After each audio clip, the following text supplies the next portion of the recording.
Detour is considered by its fans to be the quintessential film noir. But there are skeptics who find the film so cheaply made and outrageously acted that they can't fathom its cult status. For me, Detour works brilliantly on its own terms. Films create their own internal logic, aka suspension of disbelief, which good filmmakers can inject into viewers almost subliminally.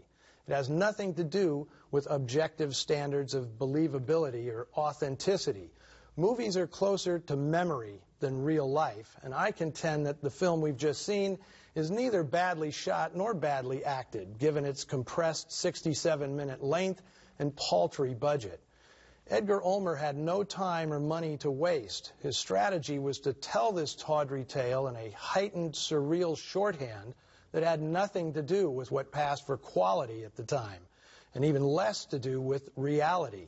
The film's low-rent, ramshackle feel is the very thing that makes Detour so distinct and memorable. When I showed Detour in Noir Alley's first season, I spent the entire outro talking about Ann Savage, who was a close friend of mine in her last years. I promised to give Tom Neal his due in a repeat broadcast. Neal was known in the business as a poor man's Clark Gable. He worked steadily in B pictures during the 40s, developing a reputation as a solid pro and quite the ladies' man. It was his wild romance with blonde starlet Barbara Payton that threw a detour into his career in the early 1950s.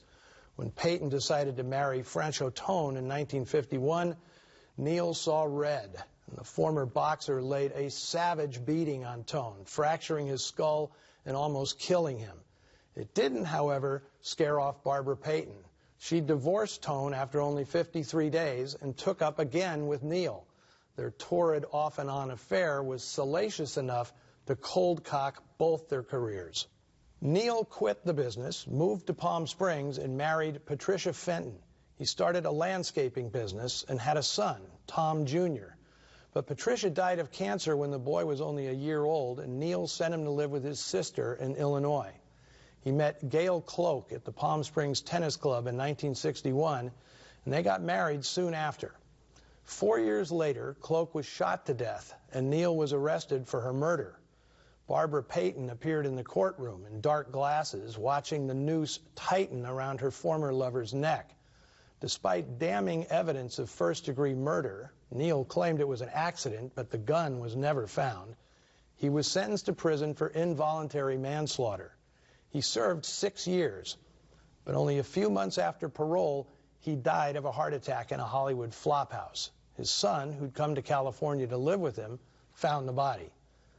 In a strange coda, Tom Neal Jr. starred in a 1992 remake of Detour, playing the role his father had created 45 years earlier. Let us know what you thought of Detour on the Noir Alley Facebook page or Twitter feed. That's it for Noir Alley in 2020, a year I am sure we are all eager to forget. I wish everyone a much better new year, one that's healthy, productive, and sane.